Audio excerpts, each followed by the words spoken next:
Good evening. Welcome to the regularly scheduled public meeting of October 16th, 2023 of the Township of Washington Council. Adequate notice of the meeting was given in accordance with the Open Public Meetings Act by the Township Clerk to at least 2 newspapers in January, and this meeting has been posted on the Township Bulletin Board, Electronic Message Board, WCTV, and on the Township website. Please notify the municipal clerk for any disability requirements necessary for attendance at mayor and council meetings. The fire exits are located through the double doors to your right and through the door on your left. Please silence all cell phones. Salute to the flag. I pledge allegiance to the flag of the United States of America and to the republic for which it stands, one nation, under God, indivisible, with liberty and justice for all.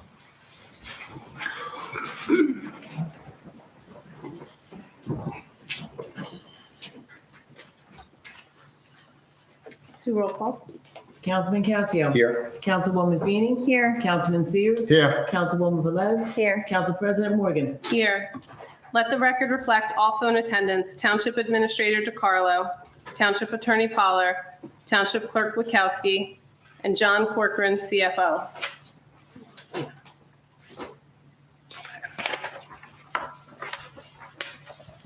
For tonight's PSA, we have a new community alert system.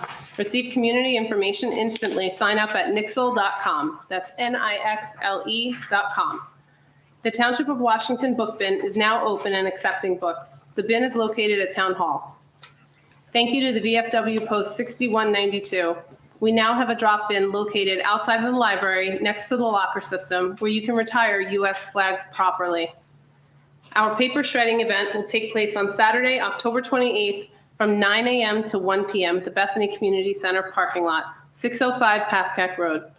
Plastic bags, books, binder clips, 3-ring binders, or damp, wet papers will be rejected. New voter registration deadline is Tuesday, October 17th. The clerk's office will be open until 9 p.m. Tuesday, November 7th is Election Day. The polls will be open from 6 a.m. to 8 p.m. Green Team, the CSA Community Supported Agriculture Program, will continue next year, June 2024 through November 2024. Please visit www.flocktownfarm.com to sign up. The township will be getting 5% group discount code. 5% group discount code is WPL 2024. Bergen County Volunteers Chore Community Helpers offering repairs and empathy helps Bergen County seniors and those with disabilities remain safe in their homes by offering repair services. Chore jobs include installing grab bars, replacing outlets and switches, repairing leaky faucets, installing doorbells, locks, and changing light bulbs, smoke alarms, and batteries. Smoke alarm batteries. Chore does not service emergencies. Appointments are available by calling 201-489-7790. The Township of Washington Ambulance Corps is looking for volunteers. If you can volunteer, please call WTVAC headquarters at 201-664-3784. Leave a message. Either President Robert Fox or Captain Trevor Landau will return your call. The next council meeting will be held on Wednesday, November 8th, 2023 at 7:30 p.m.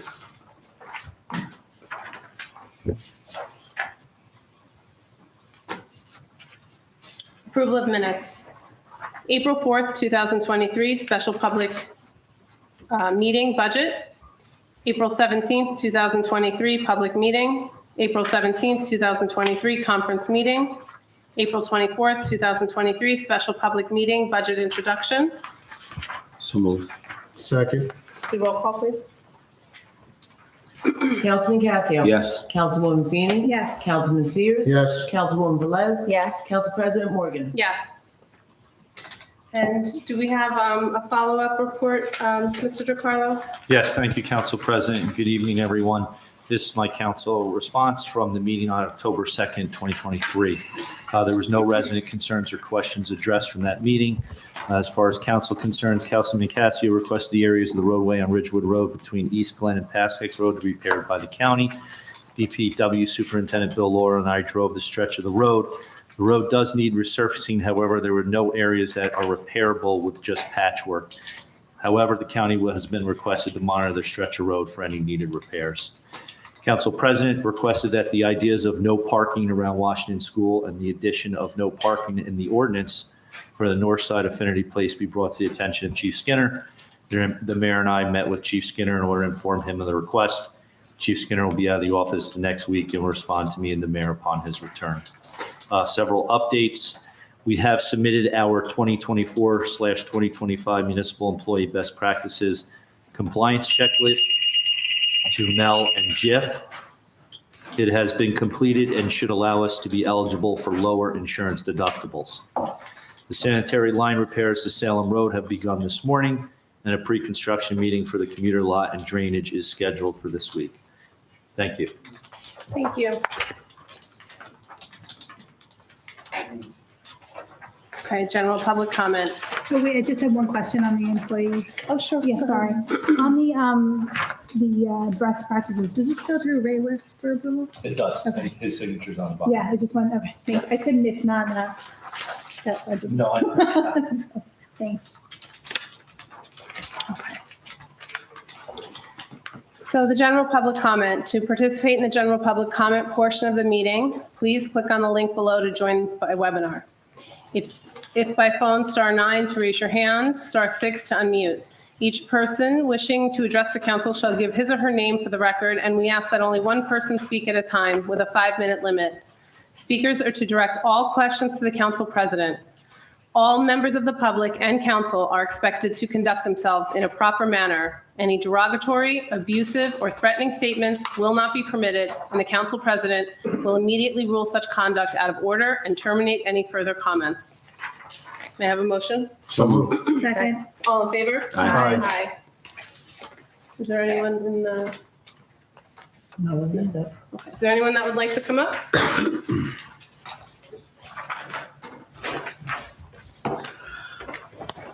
Hello, my name is Christine Murphy. I live at 959 Adams Place in Washington Township.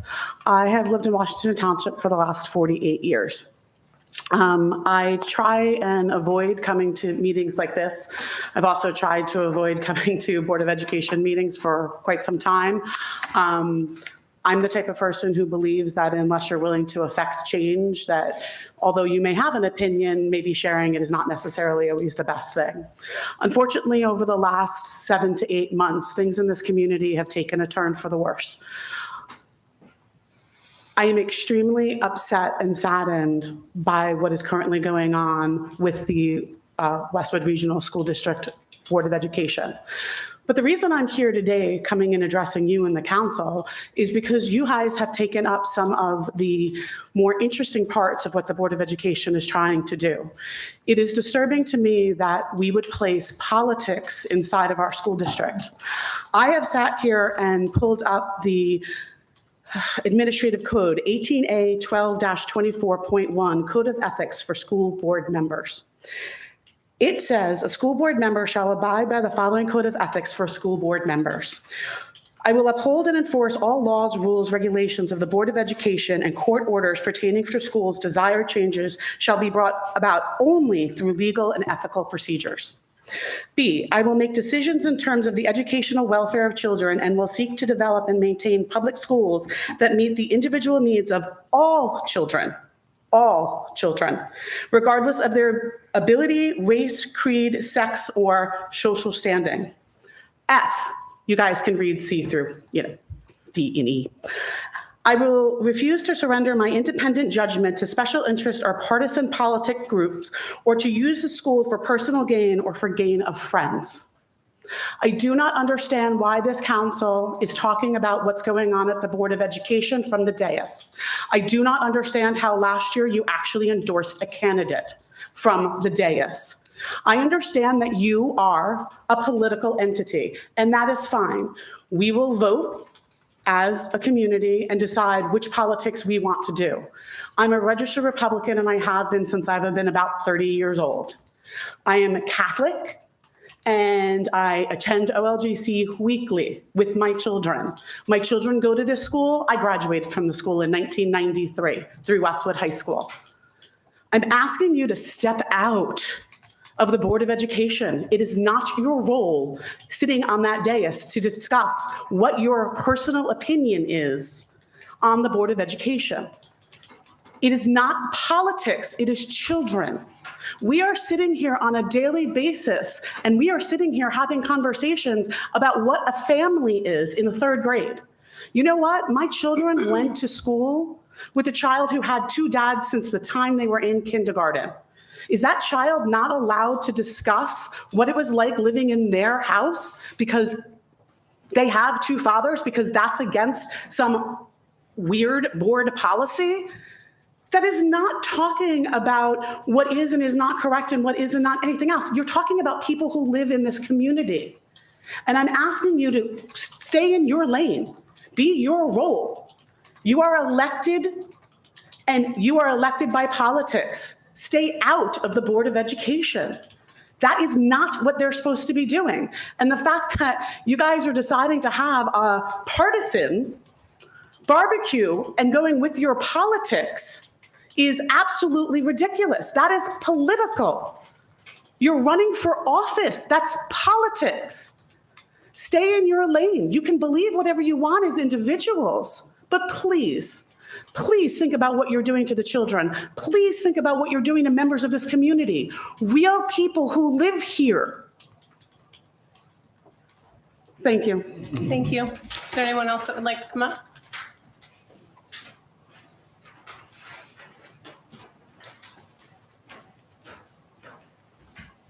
Mike Werfel, 880 Crest Place. First of all, I'd like to thank you, Desiree, for the email. I know you're going to talk about the Kiwanis Club later on in the session, but for those of you who don't know, there's now a Kiwanis Club in town. It's a service organization that's been helping children for years. It's actually the world's largest children-based service organization in the planet. So hopefully it's something that the town can get around. I know we don't have a whole bunch of non-denominational service groups, so we thought it was something that could help. And we're hoping to have a key club at the high school in a not too distant future, which would therefore allow the kids to be able to, be a part of that as well. Coming here tonight with something that's somewhat annoying to me, but something that I feel like I need to say. In March of 2022, unfortunately, there was an incident between my wife and one of the members of the council. And it's something about judgment. And I want to speak about it briefly. I don't want to belabor the point, but my wife went into Sook Pastry on March 11th around 7 p.m. She was videotaping some chocolates. Her mother's birthday was 3 days away. She wanted to be able to film those for her mother to find out if this was something that she would like. She was speaking in Russian. And as you may or may not recall, mere weeks before that, my wife is Ukrainian, and there was a bit of an incident in that country. It's still ongoing.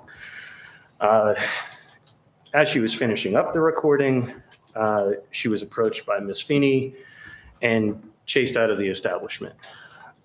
She didn't know what was going on. She doesn't know Stacy. She doesn't know her from anywhere. She ran to the car. We tried to back up, but unfortunately, I saw that Ms. Feeney was behind us. I hit the brakes. She put her hand on the car. Obviously, she didn't want us to leave.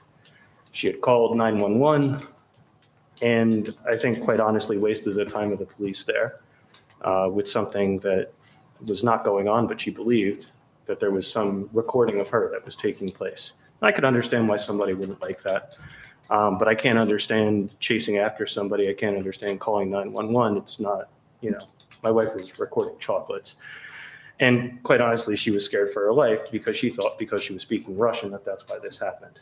Now, the reason why I'm bringing it up is really because it's judgment. This isn't, intended to be an assault on anyone, but I think you have to consider the judgment of somebody who sits on council and thinks that that's the right way to behave. And I'm bringing this up because there's an election and my wife asked me to. It's not something that she wants to speak about because obviously she's uncomfortable about it, but I think it should be on the public record. I do appreciate Desiree. I know you were helpful that evening. You came out and spoke to Stacy to try and calm her down. And the reality is that the police viewed the video, and obviously there was nothing but chocolates on it. Nobody was trying to do anything to, infringe upon anyone's life who was there. But I just wanted it to be on the record. That's all. Okay, thank you.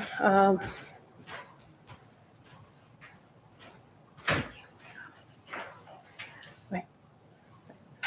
So I just want to clarify, I don't recall that I came out to calm anyone down. I did come out to see what the situation was. So I don't want it painted as if I was calming down a wild woman. That's not what my recollection was at all. So I just want to put that out there. I think it could be worrisome when you do think somebody's recording you, and there's probably bad judgment on both parts the way it was handled that night, I'm just going to say. But with that said, I appreciate your perspective and you talking about it and bringing it forward. But one thing I want to go back to, what I feel was the most important thing, was the Kiwanis Club. Yeah. Okay, so with that, I think that, unfortunately, I feel like that overshadowed the good that was in the Kiwanis Club conversation. So I will speak to it more later at another point, but there's a lot of really good information that I want to give to the public if they want to get involved. So I guess I will keep that on the conference agenda and we will discuss it further there. Okay. Is there anything that you wanted to, anyone? I just want to say I'm sorry that was your view. However, that was not the case. The facts have been skewed right now. I come from an Eastern European household, half Eastern European, half Italian. So no prejudice, no anything against any sort of nationality whatsoever. So just want to make that clear. I do come from an Eastern European background. Thank you. Okay. Is there anybody else that would like to come up? Hello, Emily Kratzer, White Birch Road. Good to see you all. I did want to follow up with Mr. DiCarlo, who has, I know, a lot on his plate, but a while back, Lenny Sabino referred to the safety study for that was generated by the state, and I just wondered if you'd had a chance to go over any of that and think about that in terms of school safety and traffic. Are you pertaining to That big, thick Yeah. folder he gave you, I yeah. have to be honest, I haven't. I Yeah. have had some conversation with Lenny on it, but I have not had time to review it yet. Understandable, but I did want to not let it be passed by. The other thing too, and I kind of wish that the mayor was here, but perhaps Desiree, we are kind of at a standstill in terms of the traffic flow committee meeting, and I'm just wondering if we should initiate a call to Superintendent Mortimer in order to make progress on discussing school safety. And my favorite little bugaboo is busing, of course, but I just wondered if there's some way we can make progress on that meeting. So I think that Mr. DiCarlo and the mayor and we're all kind of partnering together to have another meeting and have more discussion. I don't know, has there been more follow-up with the school's involvement at all? I'll have to check with the mayor. Okay. I'm not sure. Also, I did want to follow up on whether Chief Skinner was contacted regarding trialing that, a couple of those suggestions that were made. Remember, I went over the last meeting and we talked about getting Chief Skinner involved to see, I don't know if we had the conversation or if we could schedule something, put it on the books to see if we could potentially pilot one of the suggestions, some of the suggestions for a couple of months to see if it makes any impact on the school, the traffic at the school. There were a couple of good ones.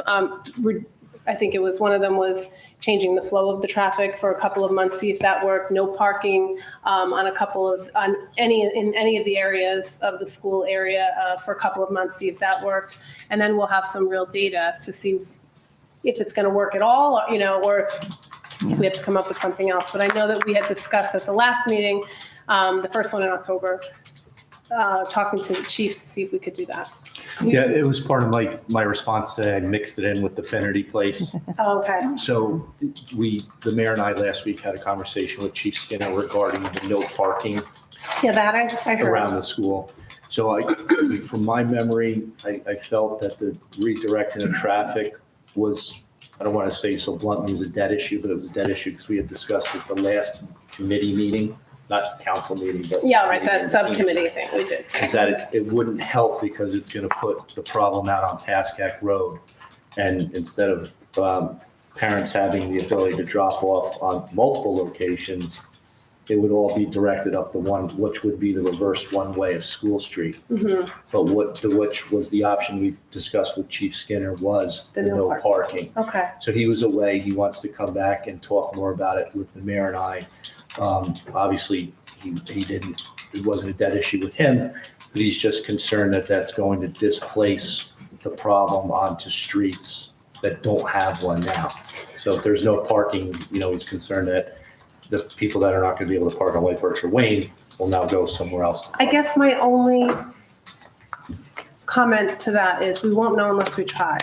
Yeah, that's why I'm saying Yeah. it's definitely not a dead issue, but I'm pretty confident we had all agreed at the last meeting that when I had first heard it from, I'm sorry, I forget the chief's name, I was like, oh, that's an incredible idea because it puts sidewalks immediately there. But Pontillo. then, you're right, but then thinking about it, it's going to put a tremendous traffic challenge on Pascack Road, which is also the county road because everybody will do. So, but there's Thanks. still many conversations. It's definitely on the forefront. I Right. know it's on the forefront of the residents. And I appreciate the time you're putting into it. I think that while right now, Washington School has become a focal point of the discussion, I've talked with friends who are over near Jesse George, and they have the same complaints about traffic. So that's why I'm hoping we can address this on a district-wide level. But that's my 2 cents for tonight. Thank you. Thank you. Thank you. I still love the bus idea, but. Is there anybody else that would like to come up? Okay, yeah, sorry, come right after her. Okay, yeah. Hi, Ellen Dogali, Wayne Place. How about, when we're talking about that loop, remember that dead piece of land on School Street? And we were figuring out is it town property? Is it school property? I mean, just to eliminate all those trees, they're all dead, they're all laying down anyway. You see cups in there and everything. Why can't we just clear that out? Again, no parking on Wayne or White Birch. And I don't understand why parents want to park anyway, because and I seen this woman take out a baby carriage, a stroller, put a baby in and walk. Why don't you just drive to the school, drop the child off, at least you have the baby in the back safe, right? Why are you taking the baby out and putting your other child, just drop the child off? If you had the loop, it would make it so much easier to go around, loop around and go down, go right to, drop off and go down to Pascack Road. Or go on White Birch and make a left. That's what, I don't understand what the whole issue is. Why are parents walking? The only parents should be walking their children are the parents that live on Wayne Place, White Birch, Eastview. Why drive, park, and walk? Why don't you just drive and drop off your child? Council President, Yeah. there is a few grades, just so you know, the parents are required to deliver their children to the door. And that's the safety rule because the children are too young and there's not enough staff, I know at Washington School, to have people at the curb to bring their kids in and to be in the classroom to receive the kids that are coming in. Okay, So I'm sorry, I'm not finished. So Oh. it has been addressed for many years now. I think as long, my daughter started, Yeah, my- 6 years ago. So the thing is, she doesn't go there anymore, mind you, but I do know when I started, I kind of said the same thing and talked to some of the teachers and the principal at the time. Years ago, I was a substitute teacher in Hillsdale. You can get, no, I'm talking now. There are people, subs can take out, or aides can be there and let them in. Again. And again, wait a minute. Hold on a minute, hold on. I'm gonna, thank you. Go ahead, finish. Again, how about making some spaces in the parking lot for those parents? It's only like maybe 10 minutes. Let them park in the parking lot, bring their child to the door and go. Yeah, I definitely think that there is so much more that can be done. Yeah. I don't think we have a current process in place right now to Councilwoman Feeney's point is Absolutely. Right now, with the way that it is currently, they don't have the bandwidth, whatever the situation is. I really think that the only way we're going to get this done and safely, because at the end of the day, we want the kids to be safe. That's what it comes to. Yes, the traffic is a nightmare and people are parking everywhere. But I think every single person who comes up, regardless of what side they're on, want the kids to be safe, number one, and then to alleviate some of the pressure on the residents who live there and, all of everything. So with that, the Board of Ed, and the school board really needs to have a huge, their decisions carry a very large impact on what's going to happen there, as far as putting a loop in, constructing the school, adding to it, et cetera. So I think the answer truly lies with collaborating with the school and partnering with them to do what's right for the students that attend that school. Right. So that's going to be our focus moving forward. I know for sure we talked about that.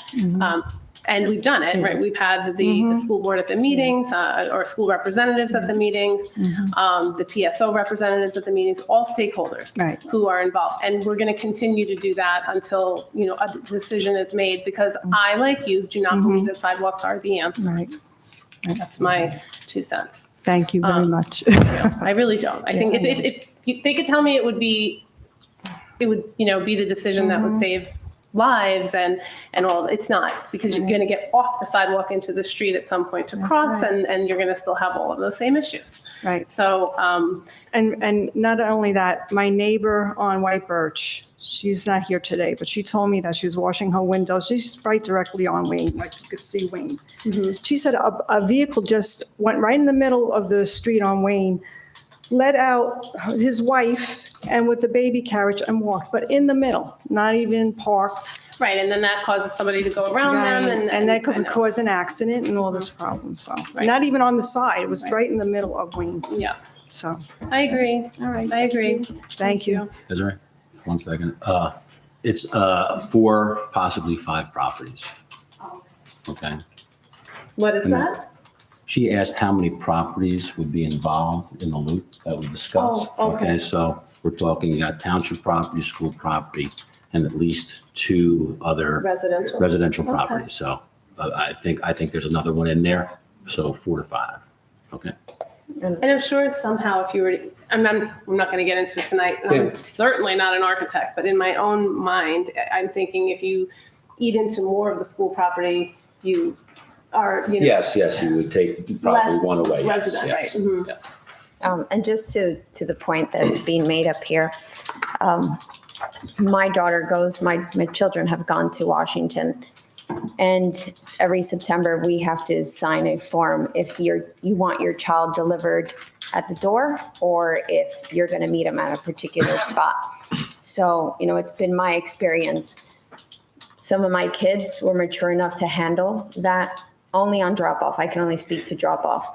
Because my children went to morning care. So depending on children and their personalities, my other children were mature enough to wait in a particular spot for me. So I could do that easy, in the rain, snow, whatever it was, it worked out. But some of my other children are not so easygoing. So they'd be up in a tree or something. So I knew who I needed to go pick up at the door. So that's why I walk. I park all the way and I just walk. And every day I hear it from my daughter. Why did you park so far? It's just where I have to do.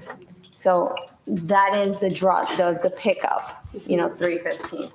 That's just to be clear. We do have to sign a form how we want our children picked up.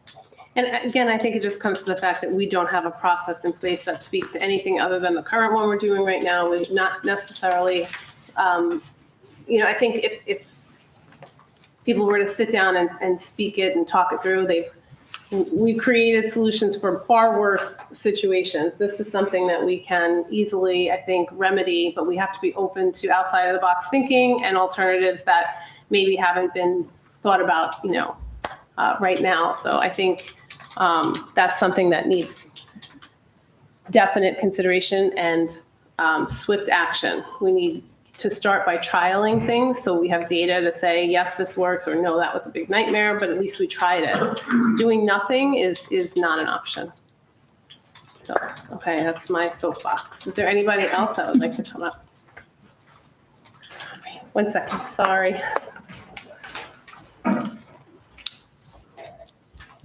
Hi, Irene Fenarjian. I'm on Hoover Avenue. First, I want to acknowledge for transparency that I am a current trustee on the Board of Education and am running in the current election. However, I am here representing myself, speaking as a resident, taxpayer, and mother about the parental rights resolution. Parental rights is the ability to direct medical, educational, and the spiritual lives of our children. And these have been purposefully and systematically compromised and minimized for years to the detriment of our youth. I want to express my heartfelt support to the council for bringing parental rights forward and my tremendous gratitude for standing alongside the parents of our town. We can no longer allow the perpetuation of the narrative that a child's own parent isn't the safest person to direct the welfare of their children. There has never been, nor ever will be, a greater advocate or protector of a child than their mother or father. I am so encouraged by the unified support of this council for the parents of our community. I am humbled by the support of all the grandparents and seniors who stand with us, shocked that this is an issue we have to face. And I am hopeful that those who haven't yet been blessed with children will have all their rights secured. Thank you again for taking this bold step. Thank you for your courage. I am honored to stand with you, linked together for parental rights. Thank you. Thank you. Is there anyone else that would like to come up?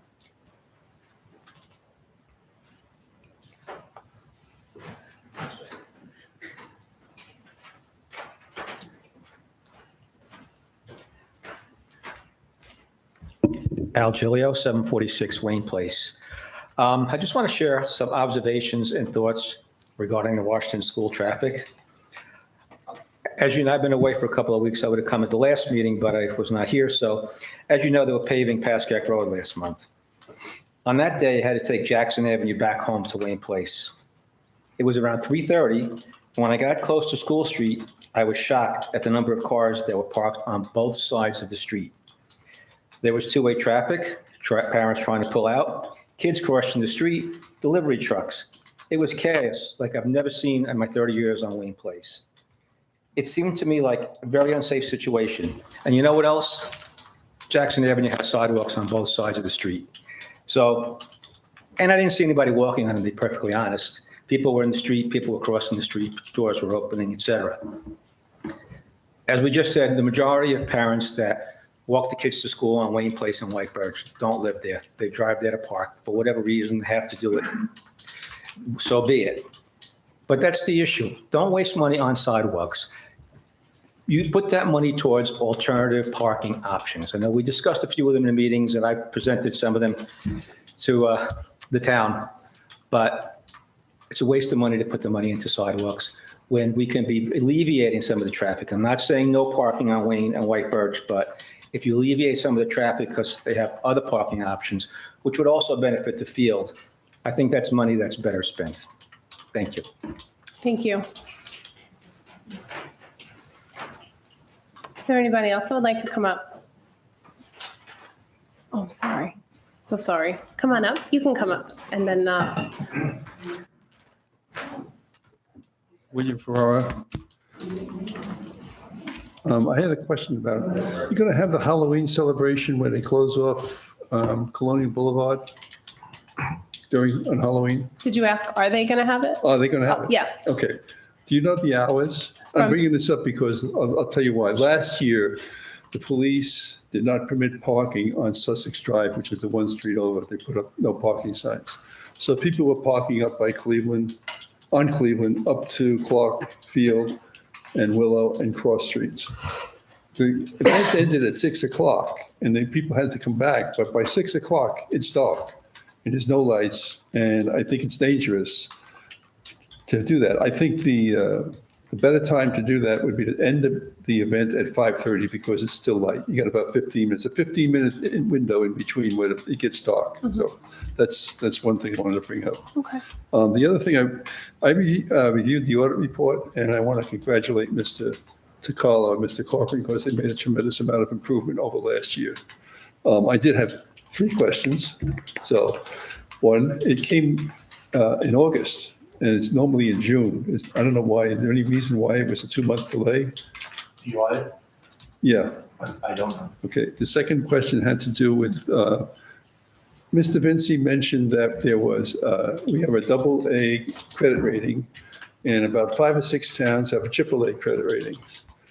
I think you might want to find out what it takes to become a AAA credit rating because it could significantly reduce our interest expense on any borrowings. And the final thing I saw, and he didn't discuss it in his presentation, and that's because he doesn't do the audit. He does a review of the LoSAP fund. The LoSAP fund lost, the market value of the investments lost over $600,000 last year. It's invested with Lincoln Financial, which is supposedly a reliable insurance company. It is not in an insured account like it would be if it was in the bank. And I don't know what you would do about it other than to inquire about whoever is sponsoring it, because I assume that we are just one of many towns that participate in this program and invest with that. Find out and update whether or not that money is as safe as it is, because the interest rates continuing to rise, I suspect we're going to see the same diminution next year. And I'm just concerned that someday we're going to get whacked with a bill that says all of a sudden we have to put more money in to make up for the loss. So I think you got the message. Good point, Mr. Farrar. Yes. I had another question. I looked at the bills, and there's a $65,000 bill to Berkowitz and Boosler. What is that? It was not Can you say that one more time? Berkowitz and Boosler, $65,000. It's on the bill of payments on this month's. I think that's for I college. can answer that if you want. Yeah, sure. There was money due to Tech-On construction for the emergency service building on the Right. contract, right? There was a claim filed against that by a third party under the Uniform Commercial Code. Right.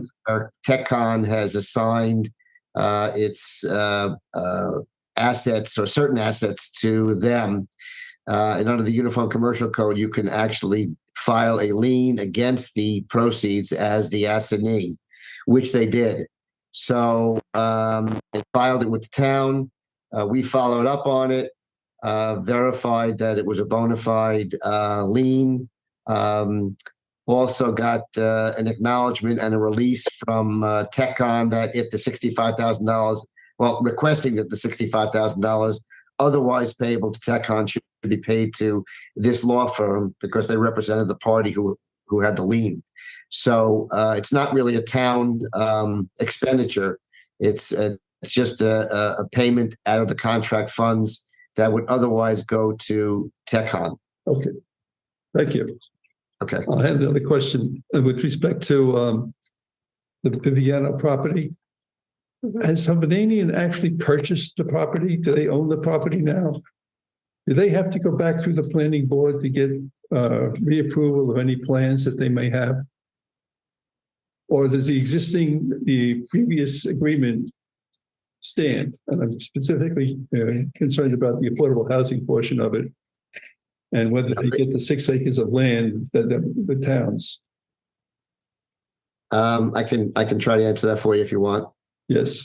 Okay. The plan is there. The plan is still the plan. There's no change in the plan. If they take the property, it's subject to the plan. And they have not. I do not believe that they've closed on the property. They certainly have not closed. Nobody's closed on the township parcel at all. Right. Okay. Because I went on their website because they are a public company and they list by state all different projects that they have currently available in the state, and that project is not listed as currently available in the state of New Jersey. Right. I also know that they inventory properties until they decide to build or to sell, and we may end up with never having any building there by Hovnanian. So it's just a concern. I also think that one of the things with respect to School Street in the school, if you look at the tax 45 maps, seconds left, Mr. Perron. how much? 45? 45 seconds, okay. If you look at the tax map, School Street goes from Pascack Road straight through to Jackson, except physically it doesn't. I don't know why it wouldn't be smart, and I think this woman brought it up before, to break through to Jackson and have a street there so that the people who live west of Jackson on that side could come down over the hill, drop their kids off, go down to Pascack and leave, rather than go up all the way around to Mulberry Bush. I also have a concern with all of the statements that have been made tonight about some of the traffic issues over there. I noticed something for the first time in moved into this town in 1974, the police were giving out traffic tickets on Cleveland Avenue for speeders and on Washington Avenue. And I think this has to do with the corner at the new corner. I would think that if the police started giving out some traffic tickets to some of these people violating the traffic over there, it might improve the situation enormously. So, and I don't know, I watched the July 20th school board meeting, and Superintendent Mortimer gave a report on what the average class sizes are in the schools, in the elementary schools. Berkeley is 20, and all the others are 19. The maximum class size is 25. And she didn't say anything directly, but she indicated that any expansion would be based on the increased populations due to building over on the west side of the town. So I don't think you're going to see too much expansion going on in Washington School pretty soon. So you might want to take that into consideration. So that's it. Thank you. Thank you very much. I'd like to answer one of the questions he had about the water. Oh, sure. Of course. He had asked about why it was the audit was done later this year. Yes. That's because the state gave an extension. Normally, audits are due by June 30th. Right. But we got a finance notice a while back. They extended the due date to, I believe, September 30th. Great. Which is why it was done later this year. But we're within the parameters of when it was due. Okay. Good. Thank you. You're welcome. Thank Council you. President, can I just respond about School Street? That idea, sir, was actually vetted out, I think, during our first committee meeting. Although I didn't get an accurate estimated cost, our engineer, based on the topography, thought it would be a significant amount of money to bring that through, to connect the two sections. You're also dealing with then people moved into a dead end street and now it's a through street. We trade one issue for another. And then it goes right back to people moved in without sidewalks and we're trying to impose sidewalks. So I get it. We're trying to find the best solution, that makes the most sense for the most amount of people involved while being safe. No hard feet. That's fine. We'll get there. Anyone else like to come up? Yes.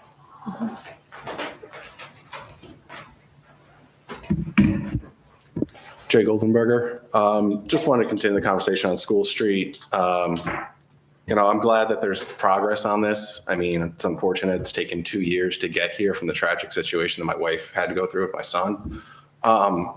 So I'm glad there's progress, but I think there's this progress is starting to get a little bit farther away from the original incident, and that was a safety issue. We had a safety issue on Wayne Place because right now the only means to walk to the school is in the street.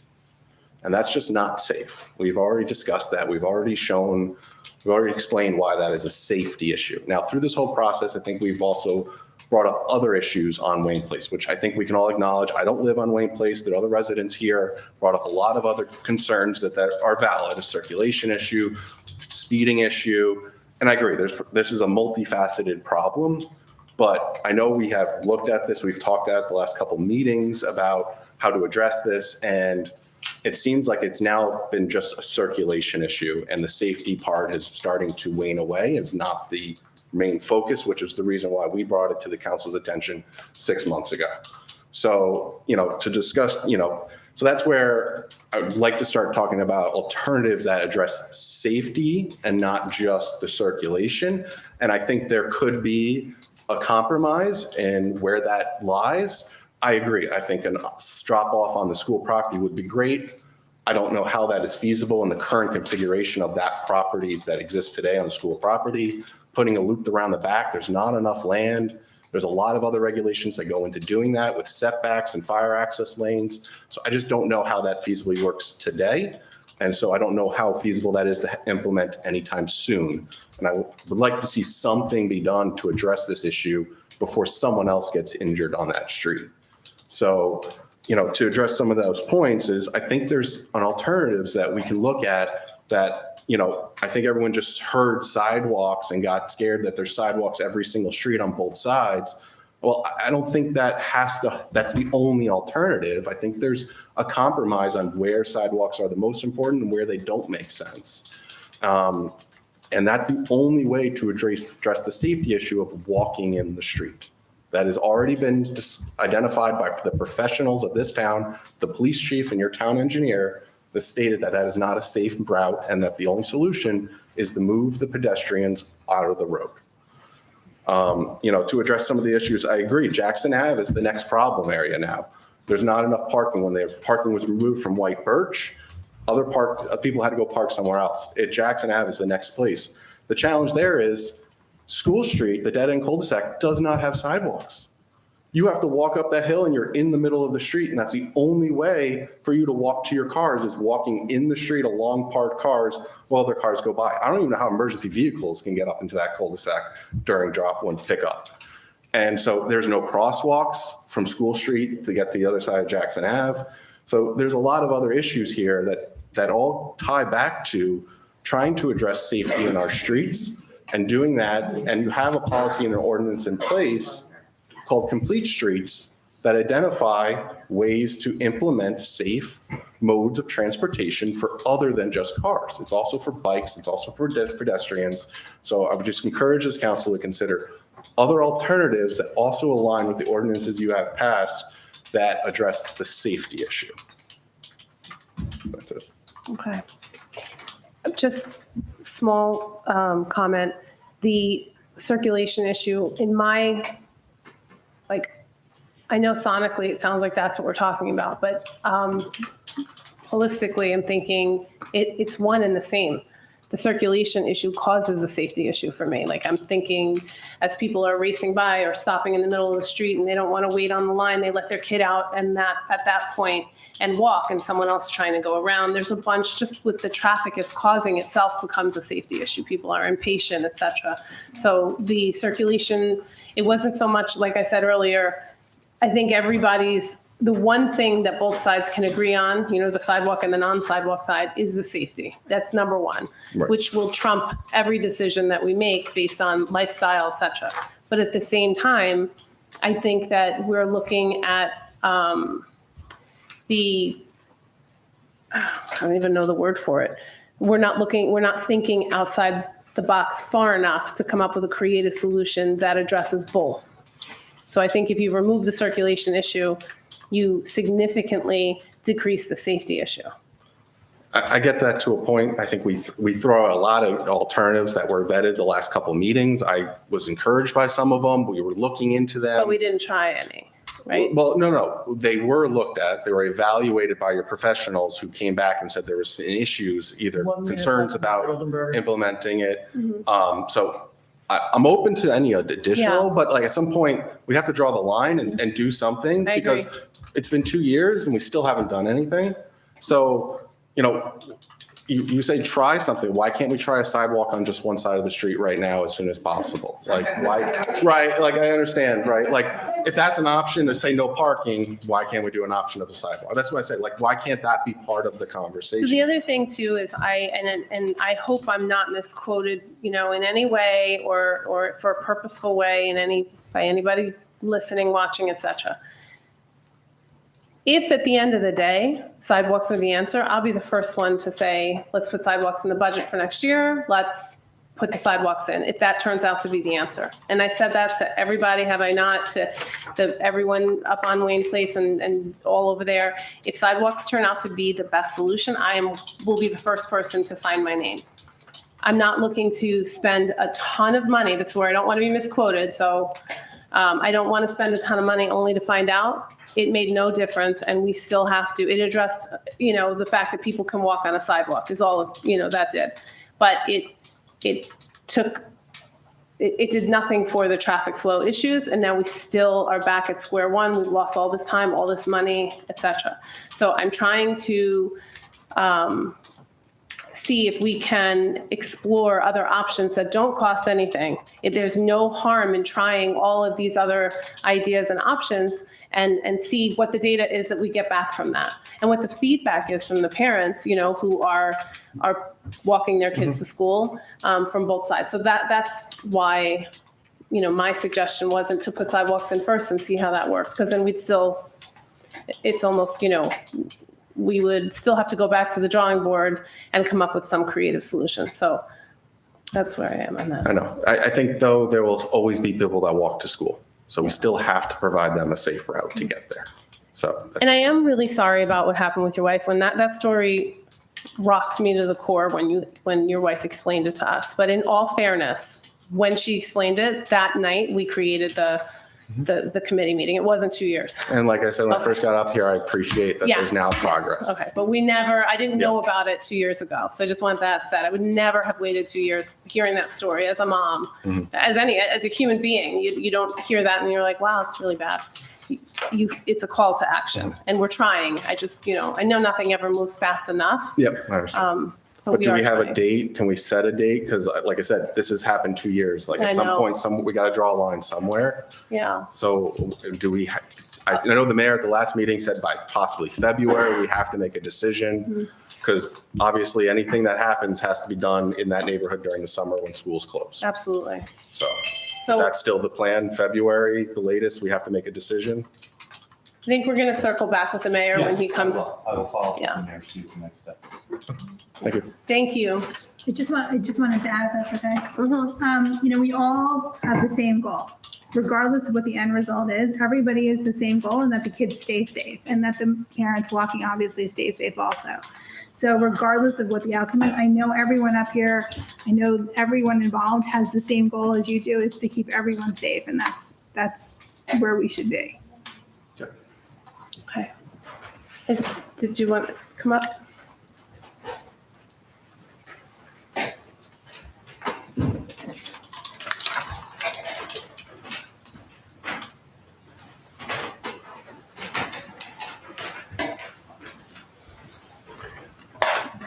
Good evening, Michael Ullman.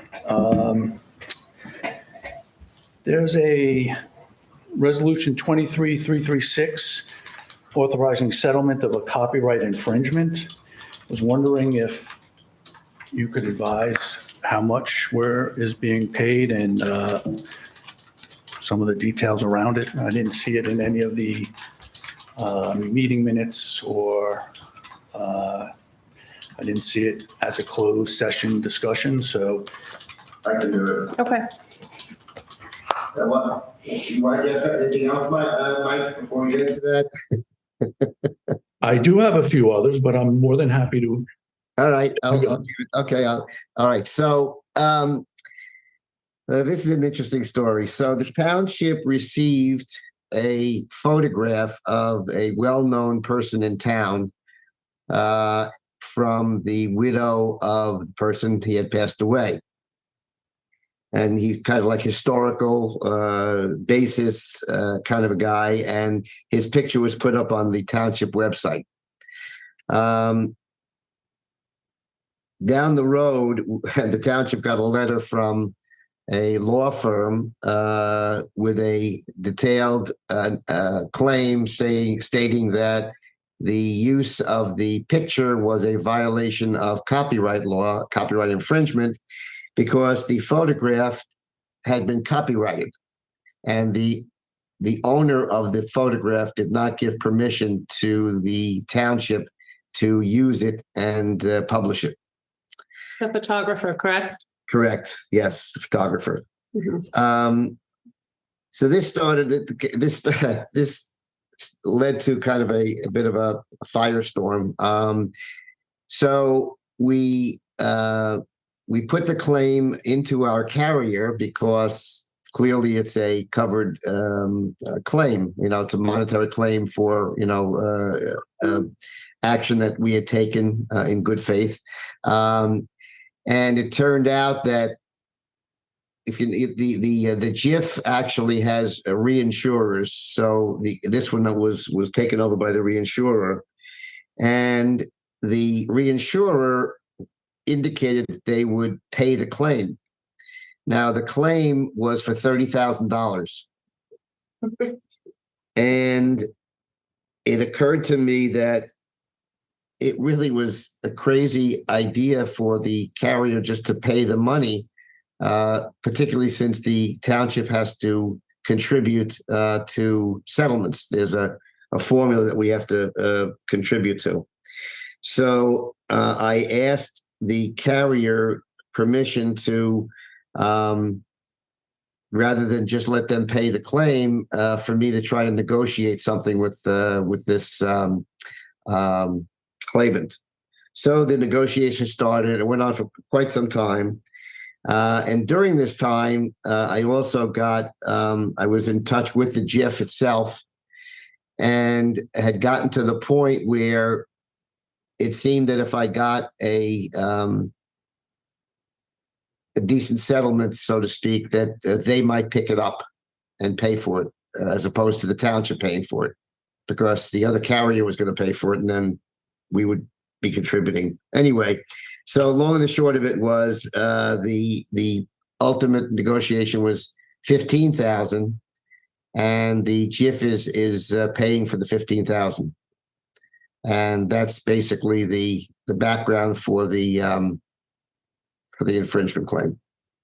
Was this discussed in closed session at any point? Well, it was closed. It was discussed in closed session that I could negotiate, and yes. So if we have a litigation, shouldn't that be disclosed on the resolution, that there's an ongoing litigation and what that litigation is? Well, the resolution it's a public resolution. The settlement agreement's right in there. No, for the closed session resolutions.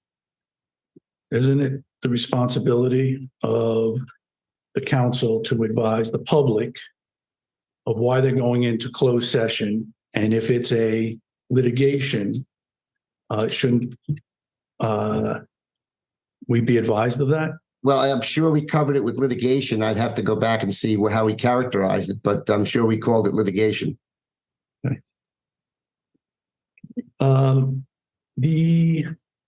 Thank you. I do not have as charitable view as Mr. Ferrara about the audit report. I would think that you should not accept this corrective action plan. I think it's pretty disgraceful, actually, that the auditor can do a copy and paste of 3 exceptions, move it to the new report, and we do nothing.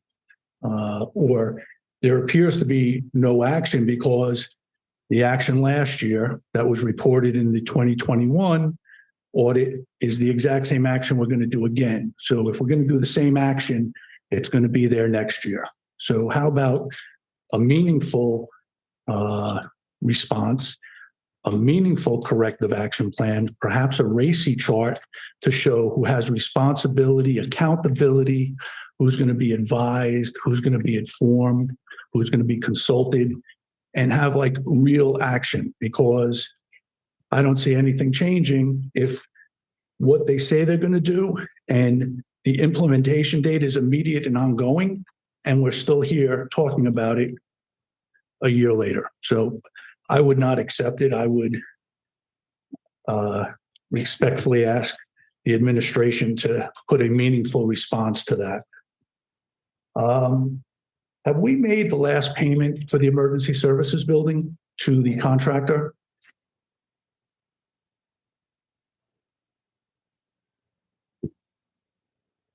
Have we? The answer is no.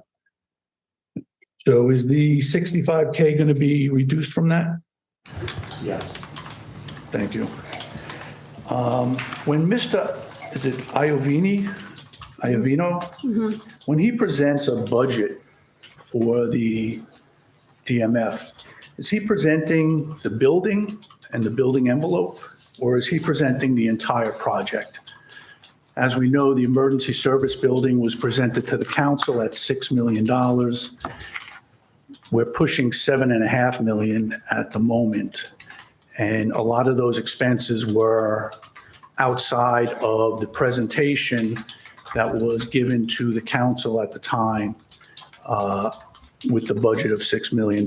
So when we talk about 8.5 or 5 million, is that the site work? Is that the professional services? Is that the building? Is that the alarm system?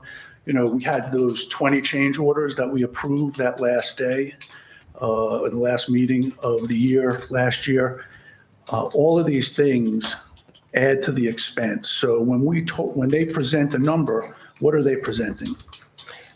So when the DMF, I'm sorry, when the EMS building went up, and I believe you were on council at the time, correct? That's correct. What did you believe them to be presenting? I believe them to be presenting the project costs. The architect was here, presented a $6 million budget, and there was a $6 million, I guess, bond ordinance, which I voted against at the time because I said it would be over that, and hindsight is correct. So I guess my question is, you know, we pulled 20,000, a line item of 20,000 out of the emergency service building and went outside, and it cost 80,000 or 75,000 for a security system. So 1 minute left, Mr. Ullman. you know, when we talk about the building, or when we talk about a budget from Mr. Iovino, excuse me, what is he actually presenting, and is that the total cost of the project? Does it include the site work? Does it include professional services? Or is it your understanding it's the total cost of the project? So I'm going to speak for myself on the council. I understand there's going to be unforeseen costs that could arise, change orders that exactly what happened when you approved the budget, you approved for the building, the EMS building, prior to us being on council. The costs that come up after the building starts. So and having also had my home built and having projects in the home, what you're quoted, what you're budgeted for, will change as things change. But for the most part, it's my understanding that that's the total budget cost. Council President, Yes. also, as you're well aware, Mr. Almond, is that normally in the project plan, there is a percentage that's factored in for overages or change orders in Right. total in the project. And when we did talk to the architect who came, we did speak to that. We did ask those questions. Do you have a contingency in Right. the estimated? And remember, it is an estimated based on, you know, current inflation, and the material costs are going up and down on a constant basis. He said, yes, I believe he said he had a 20 to 25% contingency built into that, yep. the cost of the renovation. But again, that'll all have to be reevaluated at the time when we go to the bid and the materials and all that stuff, which you're well aware of. Yes. Does the council plan on authorizing additional vacation for township staff that's not covered by collective bargaining agreements in lieu of taking a raise for the 2023 budget season? So just, I'm really not prepared to answer that. I'm not sure. I'd have to look into that. well, I could actually. Okay. So at the budget meeting this past year, right, we actually, as the council, all voted on that issue and agreed upon it in lieu of an increase. So it was brought to the council, it's in the budget, That's the one. and it's in the budget minutes that we did discuss it, and we did all vote for it. Right.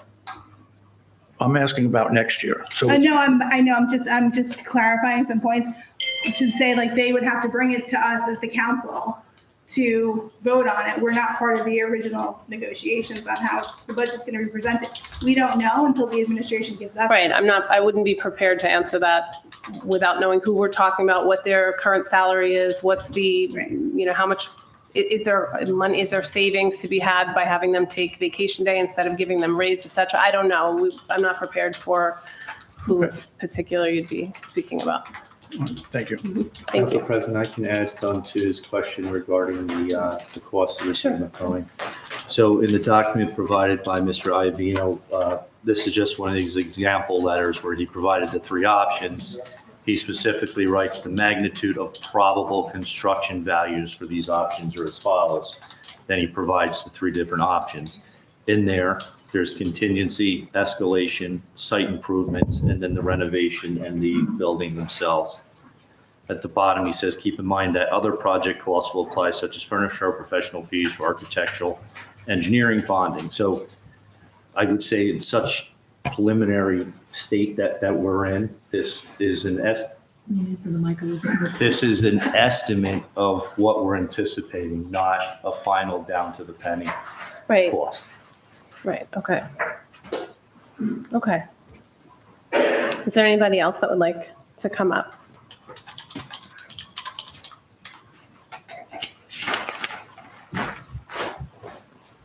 Good evening, Dan Paolucci, Wayne Place, Washington Township, New Jersey. I'm coming to speak tonight again about the traffic volume matters at Washington School and the potential Washington School expansion and or renovation. I am not on social media, but a screenshot of something that was shared, I believe on Facebook, was sent to me and shared with me. So I also want to speak on that. I do want to ask a question though. Do we have like a rough idea of how many properties are in the township? How many lots? Would it be in the thousands? Like parcel, like total parcels in the town? I hate to throw out numbers that I'm not going to quote. Over 1,000? Great, over 1,000. Wonderful. So over 1,000, 20 some 2,000. That's great. That's good to know.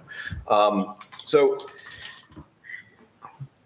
the screenshot that I was shared made reference to people, residents on Wayne Place, not wanting to shovel snow, and that's why they don't want sidewalks, and that the matter is a safety issue about the traffic volume situation, and that people are politicizing this and making this a campaign now that we are in election season.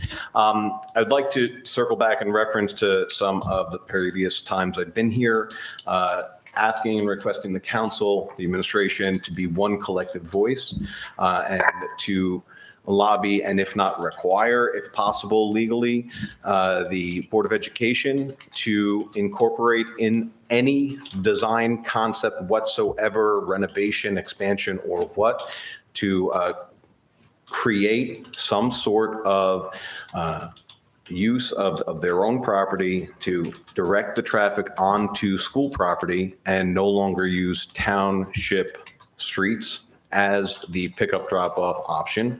I've been a Wayne Place resident for many years. I will probably be there long after any of you guys are off this day, as long after many of the people who are in the school are out. My children walk to and from Washington School every morning. My children walk to and from the bus stop down on Pascack every morning, and safety is not an issue with us. We are concerned also with safety, and if we thought there was a concern that sidewalks would answer it, we would be for sidewalks. Our issue is with the volume of traffic, okay? And our issue also is with liability. I have no problem shoveling. My neighbors don't have problems shoveling snow. We all pitch in, we help each other out. We will shovel the street on some days when we are available. But I do have an issue with liability. And as you mentioned, with the 1,000+ properties that are in this township, the town for 50 some years have taken on the liability and responsibility to maintain the pickup and drop off risk, if you will. And now the town is considering transferring that liability from the 1,000, 2,000+ properties of the township onto 10 properties on Wayne Place. You're going to now say it's your responsibility and you can be liable, God forbid, there's an issue. That I find huge issue with. We should be transferring that responsibility onto the Board of Education. If the Board of Education is going to do anything with their property, we should expect and require them, as the township probably should have some 50 years ago, to have some sort of option to safely drop children and pick children up on the school's property. If that can't be done, I don't see how it can't be done, but if that can't be done, then the township and the school needs to work together to find a viable solution that does not result in passing the liability onto just 10 pieces of property. 45 seconds, Mr. Pucci. So that is one thing I'd like to clarify based on the screenshot that I was shared. I will shovel snow happily. We got great neighbors on our street. We're not looking to throw shade at anyone. The DPW does an amazing job cleaning the street during snow. I don't think the township should be passing the buck onto just 10 properties. We should be all one voice collectively focusing on the Board of Education and asking them to actually create a plan that will solve the volume of traffic so that students and children and families are not walking in the street. They're actually walking on school property. Thanks. Thank you. Wow, right on time. You couldn't have planned that any better. Oh my goodness. Okay, is there anybody else that would like to come up?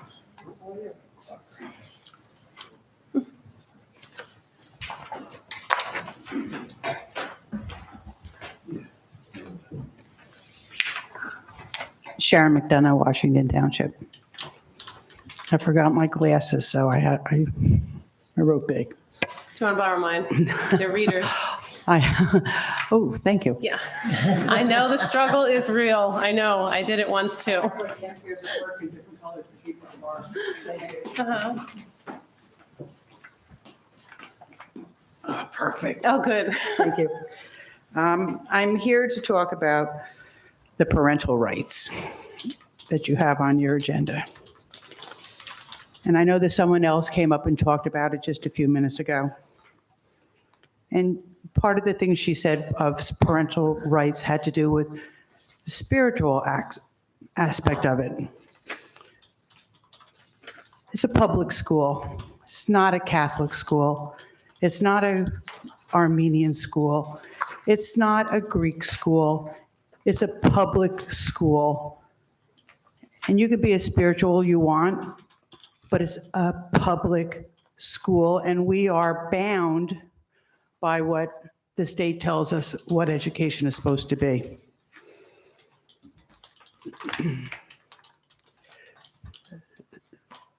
The resolution, well, the policy that was just passed in the last meeting for the Board of Ed is nothing that is not in the policy and has been there for a long time. It seems like in this election year, parental rights is now the new buzzword to make it look like a certain group is doing something wonderful for the school district. It's been there. It's just something that they're putting out to make it seem like they're the only ones that ever thought about it, and it's still there.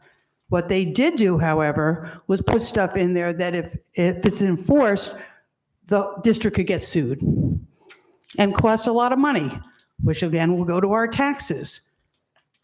And I don't know about anyone else here, but I'm a senior citizen. I just turned 72. I'm watching my pennies. I work in the school district. I do not make a lot of money. And I think I'm going to be probably not able to retire until I'm about 103. So, let's try to just keep things a little bit down to earth. School employees are state mandated reporters. We have to report anything that is on there.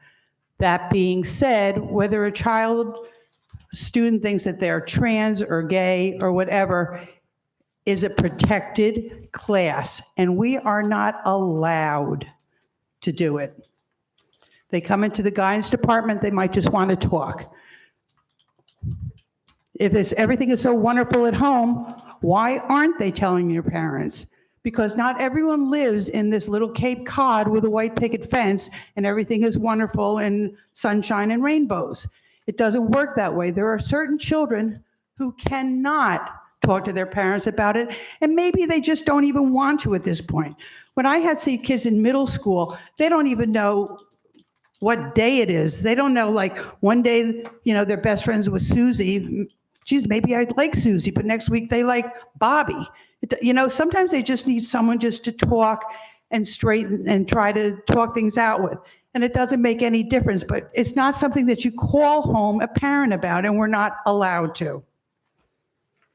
Calling DIFUS, which is what this new resolution the district put up, if you're in a household that you might feel danger with, that your parents might not accept that, and apparently there's an awful lot of people in this district who do not accept it, all you have to do is drive on Route 17 or go to the Board of Ed meeting. It's a wonderful thing. They felt safe talking to the parents, they'd be talking to them. Just let that sink in. If they felt safe talking to their parents, they'd be talking to them. The parental rights resolution that you're trying to pass tonight is an overreach. You really don't have any business to be in the Board of Ed's 1 minute. pocket. That guy talked for a lot longer than I did. I'll let you finish out your thought. It's fine. You represent all the people in township. At least you're supposed to. Not just the Republicans. Everybody. I've lived in this town 30 years. I worked in the school district 27. I just want to know if you vetted the people you endorsed last year when you endorsed Doug Casado, who has been trying to get a man who's been arrested and charged to speak at graduations for the last 3 years, and has actually brought him to Board of Ed meeting, and the man has said he wants to give out parents and students hidden cameras so he can get more money from people. And I don't get it. There's other people from this town that are running for Board of Ed. Lonnie Azalina, George Pertas, Heather Perrin. Okay.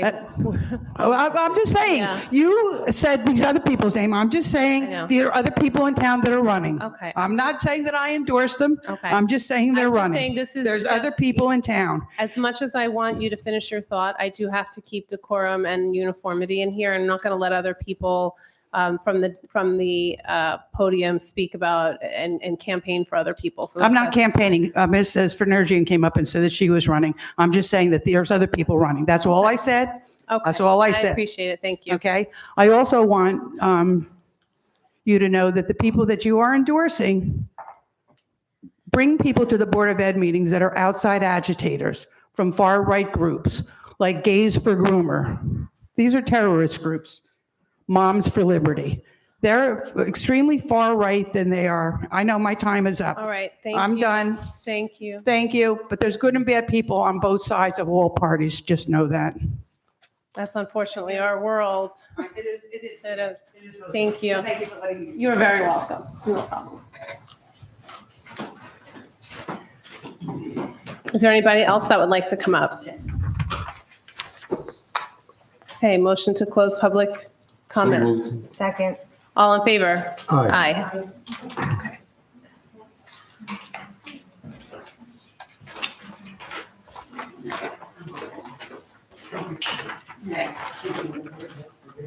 If you're going to read anything else, I do have another pair. Do you want a second pair? No, I'm done. Okay, all right. I'm sorry. Oh, no worries. Thank you so much. I know how it feels to be kind of, all right. Okay, so we're going to move to resolutions and consent agenda. We have no adoption, second reading. We have no introduction for first reading, so we'll move to resolutions. The following items have been determined to have the unanimous consent of council and will be enacted in one motion. Should any item require independent consideration, any council member may have such item removed from the consent agenda. Is there any resolution that anyone would like removed? Could I, for question 23335, please? Okay.